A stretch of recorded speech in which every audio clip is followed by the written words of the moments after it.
एक छोटी लड़की चमत्कारी शक्तियों के साथ पैदा हुई थी। सिर्फ एक कदम से एक गेंद 100 मीटर ऊंची उड़ सकती थी। फिर एक शक्तिशाली किक के साथ उसने तुरंत सम्राट को एक काली बिल्ली में बदल दिया। जब एक मकड़ी पर बुरी ऊर्जा ने हमला किया, लड़की ने आध्यात्मिक शक्ति का एक उभार जारी किया और तुरंत उसे ठीक कर दिया। लगभग हर कोई विश्वास नहीं कर सका कि एक 7 साल की लड़की के पास ऐसी शक्तियां हो सकती हैं। वे सभी उस पर हमला करने के लिए ठंडे हथियार और बंदूकें लाए थे, लेकिन कुछ ही जानते थे कि यह उसके सामने वाली बिल्ली की तरह ही थी। यह पता चला कि छोटी लड़की के पिता युद्ध के अजय देवता थे, लेकिन जैसे ही वे युद्ध समाप्त कर रहे थे और एक साधारण जीवन जीने के लिए पहाड़ से नीचे उतरने की तैयारी कर रहे थे, उन्हें एक उच्च भिक्षु ने बुलाया, जिसका एक सरल उद्देश्य था उस आदमी को मारना और युद्ध के देवता के रूप में उसकी जगह लेना। लेकिन युद्ध के देवता ने अचानक अपने सभी विरोधियों के ऊपर से उड़ान भरी और भिक्षु को तुरंत 108,000 पुरुषों की दूरी पर ले गए।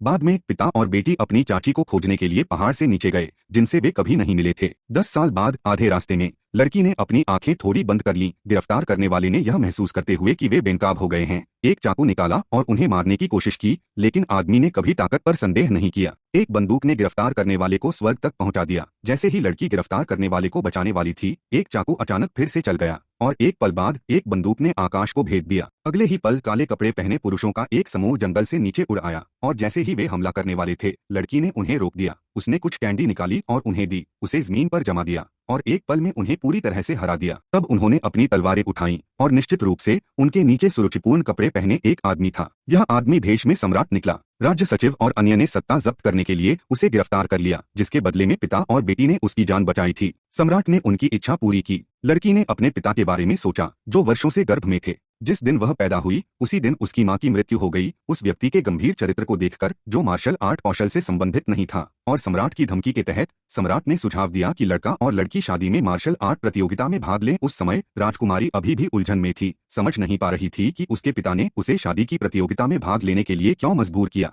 और स्वीकार किया कि वह अपने किस्मत वाले आदमी से मिलेगी। लेकिन जो प्रतियोगी आए और गए वे सभी बदसूरत थे और उनके मार्शल आर्ट कौशल खराब थे। अचानक हवा चली। उसी समय एक गुरु आकाश से उतरा, भयभीत महिला पर चुपके से हमला करने का प्रयास किया, यह देखकर कि सुंदर महिला को नुकसान पहुंचाया जा रहा है। लड़की ने अपनी मीठी शहद की छड़ी नीचे फेंक दी और अखाड़े के केंद्र में चली गई।